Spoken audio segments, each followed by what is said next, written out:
ladies and gentlemen, the legendary Thierry Henry. Well, Thierry Henry was part of a French Revolution at Arsenal in the mid to late 1990s. His Frenchness has definitely been taken advantage of by marketers. In England, Thierry Henry is remembered to some degree for his commercial work as much as he is for his football. The Va-Va-Voom commercial is one of the first things you think about when you consider Henry. And he was a very smart player in that respect, able to market himself in a way that a lot of his contemporaries weren't. Even in the twilight of his career, Thierry Henry is still a marketer's dream. He's still the face of Puma, despite the fact they've got the likes of Cesc Fabregas and Mario Balotelli to promote. He was the main face when they launched their most recent boot. And of course, he's the face of the MLS as well. He's a designated player for the New York Red Bulls and a huge marketing pull for them and the whole league. He demolished Arsenal's wage structure, played at Barcelona, he's endorsed every brand, cars, clothing, you name it. Henry, very good player, very wealthy man. So hopefully that can carry on. I think if you look at the context of what's been happening in Italian football over the past decade now, really, with things like scandals, all the well-documented problems it's had, I think the international team, the Azzurri, has become almost like there's a sense of purity about them. And Buffon taps into that. He's almost like an ambassador. He's a symbol of loyalty because, for instance, he accepted to stay in Juventus after Juventus was relegated in Serie B immediately after the World Cup. So he's a symbol of loyalty to a team, regardless of where the team plays. If you think he's Juventus goalkeeper, Juventus captain, well over half of Italy should absolutely despise him, but everybody, they love him. They do kind of see him as his untainted character.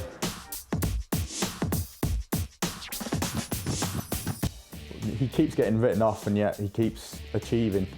He's now won 9 titles in 10 years in 6 different clubs in 4 different countries.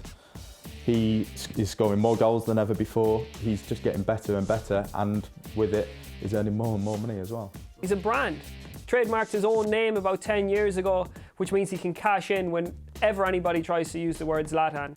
It's something that fascinates everyone, and it sells in the papers. He's one of the best players in the world for a soundbite. He's extremely commercially aware in that, for instance, his autobiography was the first to come out on an app.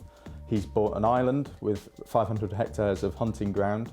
He owns a ski resort. He just seems to be very clever in terms of where he spends his money as well. So not only is he one of the greatest players of his generation, he's one of the great entertainers, and for that he deserves a huge salary. He's certainly not earning as much now as he did in his Barcelona days or his Milan days, but a lot of what he owns now is legacy earnings from those days when he was at the very top of the game. The greatest entertainer in any generation of football, and for that alone he deserves to be one of the wealthiest individuals on this list. I think he's become synonymous with the Nike brand after all those really entertaining Brazilian national team ads that he took part in during the last decades. But for me, Ronaldinho, still playing for Atlético Mineiro back home in Brazil, but he's not playing for free.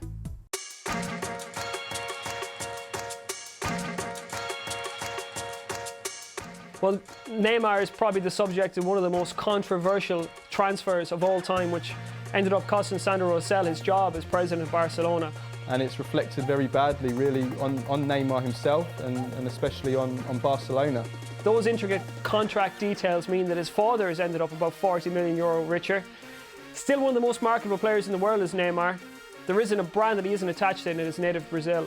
You walk down the street in Rio and he's waving at you from every billboard. It would be, a little tough to him to use, to get experience. But no doubt with Messi and Barcelona has a good team, it will be easy to him play. He's got that X factor about him, and that's something that everybody loves about Brazilians, and it's what makes them marketable. KAKA is so attractive to brands because he's such a clean-cut guy, and obviously he's got those matinee idol good looks as well. So there isn't a brand really in Italy that he wasn't attached to during his time at Milan, and combine that with the wages that he earned there, the pay rise that he got when he went to Real Madrid, obviously, and you have all the ingredients of a very wealthy man indeed. Little impact at Real Madrid in the time he was there, left on a free now, so it was a very expensive mistake. He's still very marketable because he's a gentleman. You won't find a single person who's an enemy of KAKA. He's very clean cut, and that's the reason why people want to be involved with KAKA. He's played Manchester United like a fiddle for the second time in his career. He's become the highest paid player at the club on £300,000 a week. He's got a contract until 2019, so he's going to be 33 when his career ends at United. You know, I think it's important for Wayne to feel wanted again, to feel loved again, to feel as, you know, as if he's the top man again. And it looks like this season, you know, he's got the eye of the tiger again, so to speak, and it looks like, well, I'm going to show everyone what I'm all about. Well, David Moyes has done very well to turn it around and get Rooney to commit himself to United. But you have to ask yourself, Sir Alex Ferguson is a pretty good judge of a player, and he was ready to sell Wayne Rooney last year. He said in his book that he was worried about Rooney's professionalism, about his fitness, and you have to ask yourself whether it's all going to fall apart now he's got this big contract. Well, after Samuel Eto'o won the Champions League with Inter, he thought he had it all done. So what else is there to do for him? He signs the richest contract in football at Anzi Makachkala. He was kind of caught between three cities in a lot of ways, because he was living in Paris, being flown to training in Moscow during the week, and then at weekend he was flown with the rest of the team from Moscow to Dagestan for their home games. It was a bizarre scenario, really. It's all gone a bit pear-shaped at Angie though, so he's having to slum it this season at Chelsea. He'd done everything he wanted to do, he'd earned all the money he wanted to make. It's a final swan song, a chance to win trophies at a big club and to live in London.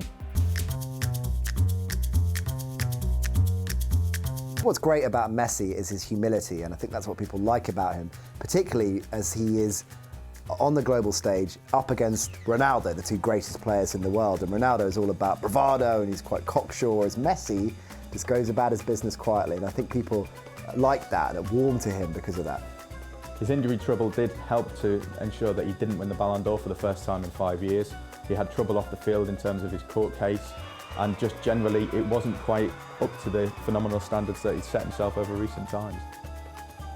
He remains very remarkable. He's got deals with Adidas, Pepsi, EA Sports, Turkish Airlines. He's still going to be earning an awful lot of money for years to come, and he'll stay at the top end of the goal-rich list for many years, I'd say. You know, the records go on and on. He's broken and created more records than the Beatles. It's crazy. So he's hugely marketable. The look at him, he's the face of modern football. The bronze body, the slick hair, the pace on the ball. He's just got everything that young kids would want to be, I suppose, about a footballer these days. He's got the sex appeal, the star power, and he's also a fantastic football player. Ronaldo is such an electrifying player on the field. I think that's what makes him such a great proposition for marketeers. I think he's one of those players amongst all the great players in the world that kids like to be. Some people thought Gareth Bale's arrival at Real Madrid might see his importance to the club drop a little bit.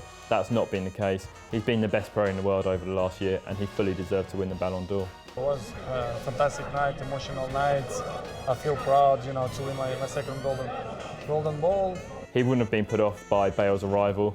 What he would have wanted to know was that Real Madrid valued him as the most important player at the club, and they showed that by giving him the new contract. Worth €76 million over 5 years.